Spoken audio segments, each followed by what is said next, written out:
നമുക്ക് അഖിലിൻ്റെ അടുത്തേ കൂടി ഇത് പോകാം. അഖിൽ, ഇന്നലെ രാത്രിയിലാണ് പെരുന്നയിലെ വീട്ടിൽ നിന്ന് ഈ മുരാരി ബാബുവിനെ കസ്റ്റഡിയിലെടുക്കുന്നത്. ഒരു സാധാരണ സെക്യൂരിറ്റി ഉദ്യോഗസ്ഥനെ, ഒരു വളരെ സാധാരണക്കാരനായി തുടങ്ങിയതാണ് ഈ മുരാരി ബാബുവിൻ്റെ ജീവിതം എന്നാണ് നമ്മൾ മനസ്സിലാക്കുന്നത്. ഇപ്പോൾ മുരാരി ബാബുവിൻ്റെ ജീവിതവും ചുറ്റുപാടും ഒക്കെ കണ്ടാൽ അദ്ദേഹത്തിൻ്റെ വളർച്ച നമ്മളെ അത്ഭുതപ്പെടുത്തുന്നുണ്ട്. അത് അദ്ദേഹം ന്യായമായി നേടിയതാണെങ്കിൽ നമുക്കതിനകത്ത് പരാതികളൊന്നുമില്ല. പക്ഷേ പുറത്തു വരുന്ന വിവരങ്ങൾ അങ്ങനെയല്ല. അതിൽ ചില സൂചനകളൊക്കെ ഉണ്ടെന്നാണ് നമ്മൾ മനസ്സിലാക്കുന്നത്. അതെന്തായാലും അന്വേഷണം തെളിയിക്കട്ടെ. നമുക്ക് അഖില വീടൊന്ന് കാണിക്കാവുന്നതാണ്. ഈ വീട്ടിൽ നിന്നല്ലേ ഇന്നലെ രാത്രിയിൽ കസ്റ്റഡിയിലെടുത്തത്? ആ സമയത്ത് മുരാരി ബാബു ഉണ്ടായിരുന്നു. നമ്മൾ ബന്ധപ്പെടുമ്പോഴെല്ലാം മുരാരി ബാബു തനിക്ക് പനിയാണ്, ഇപ്പോൾ പ്രതികരിക്കാനില്ല എന്ന നിലപാടല്ലേ സ്വീകരിച്ചിരുന്നത്. എപ്പോഴാണ് ഇന്നലെ പെരുന്നയിലെത്തി അന്വേഷണ സംഘം മുരാരി ബാബുവിനെ കസ്റ്റഡിയിലെടുക്കുന്നത് അഖിൽ?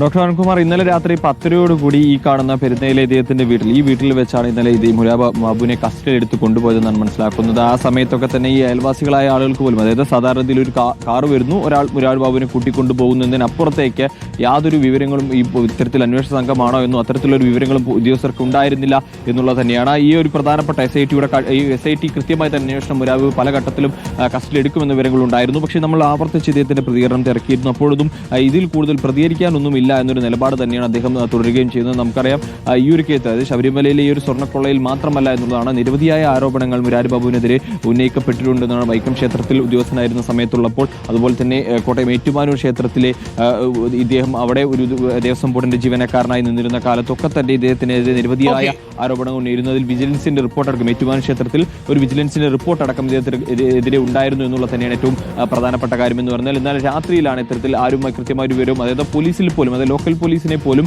വിവരം അറിയിക്കാതെയാണ് SIT സംഘം ഇവിടേക്ക് എത്തുകയും മുരാരി ബാബുവിനെ കസ്റ്റഡിയിലെടുത്ത് മടങ്ങുകയും ചെയ്തിരിക്കുന്നത്. അരുൺകുമാർ, ഓക്കെ. അഖിലെ, ഇപ്പോൾ വീട്ടിൽ ആരൊക്കെയാണ് ഉള്ളത്? ഇപ്പോൾ കുടുംബം വീട്ടിലുണ്ടോ? ഭാര്യയും മക്കളും ഒക്കെ?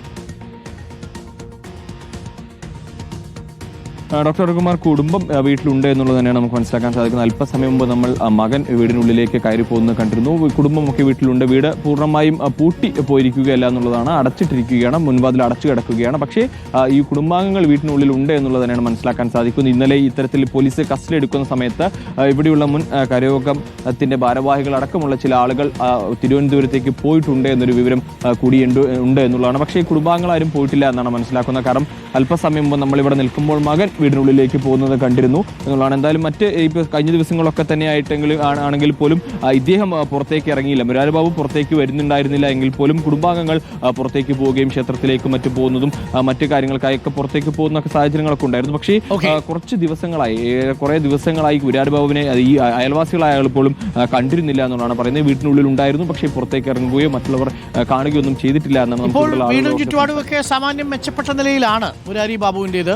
പക്ഷെ അറിയേണ്ടത്, ഇതിലേതെങ്കിലും തരത്തിൽ മുരാരി ബാബു അനധികൃതമായി സ്വത്ത് സമ്പാദിച്ചിട്ടുണ്ടോ തുടങ്ങിയ വിവരങ്ങളാണ്. അത് ദേവസ്വത്തിന് കിട്ടിയിരിക്കുന്ന വിവരങ്ങൾ അനുസരിച്ച് ഇതിൽ അദ്ദേഹം നടത്തിയിരിക്കുന്ന ചില ഇടപെടലുകൾ ദുരൂഹമാണ്. SIT എന്തായാലും പുറത്തു കൊണ്ടുവരും. ഇതാണ് മുരാരി ബാബു ഇപ്പോൾ താമസിക്കുന്ന പെരുന്നയിലെ വീട്. ഈ വീട്ടിൽ നിന്നാണ് ഇന്നലെ രാത്രിയിൽ SIT മുരാരി ബാബുവിനെ കസ്റ്റഡിയിൽ എടുക്കുന്നതും പിന്നീട് തിരുവനന്തപുരത്തേക്ക് കൊണ്ടുപോകുന്നതും. കഴിഞ്ഞ കുറച്ച് ദിവസങ്ങളായി സസ്പെൻഷനിലായതിനു ശേഷം മുരാരി ബാബു ഈ വീട്ടിൽ തന്നെ ആയിരുന്നു എന്നുള്ളതാണ്. ആ നാട്ടിലെ ഒരു കരയോഗ പ്രമാണിയൊക്കെയായിരുന്നു നമ്മുടെ മുരാരി ബാബു. അതിനുശേഷം പിന്നീട് കരയോഗത്തിൽ നിന്ന് അദ്ദേഹത്തെ വിവാദം വന്ന പശ്ചാത്തലത്തിൽ സസ്പെൻഡ് ചെയ്യുകയും ചെയ്തിട്ടുണ്ട്.